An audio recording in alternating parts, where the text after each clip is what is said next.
22শে June budget অধিবেশনে বকেয়া মহার্ঘ ভাতা নিয়ে বড় ঘোষণা হতে চলেছে। নবান্নে মুখ্যমন্ত্রী শুভেন্দু অধিকারীর সঙ্গে বৈঠকের পর সাংবাদিকদের মুখোমুখি হয়ে এমনই দাবি করেছেন সংগ্রামী যৌথ মঞ্চের আহ্বায়ক ভাস্কর ঘোষ।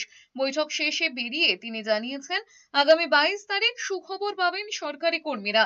1 ঘন্টার বৈঠক হয়েছে। তিনি বলেছেন, ইন্দু মালহোত্রা কমিটিতে পরের বৈঠক হবে, সেটাতে থাকবেন।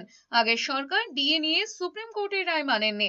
ওই সরকার কি করেছে তা ভুলে যান। সুপ্রিম কোর্ট যা বলেছে সেই মেনেই কাজ করবে এই সরকার।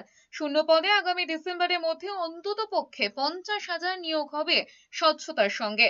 আগামী 6 থেকে 7 তারিখের মধ্যে নিয়োগ নীতি ঘোষণা করবেন শুভেন্দু অধিকারী। ভাস্কর ঘোষের মন্তব্য, সরকারি কর্মচারীদের মিডিয়ায় কথা বলা নিয়েও আলোচনা হয়েছে। মুখ্যমন্ত্রী বলেছেন, 22শে জুন তারিখ যে বাজেট পেশ হবে সেই দিন কর্মচারীদের একটা ভালো সুখবর দেবেন।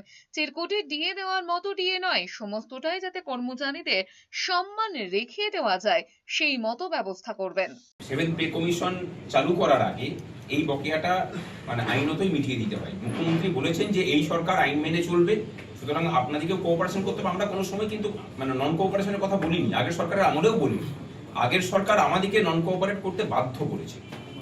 সুতরাং সরকার যদি সহযোগিতা করেন, আমরাও সহযোগিতাপূর্ণ মনোভাবই দেখাবো সমস্ত কর্মচারীদের।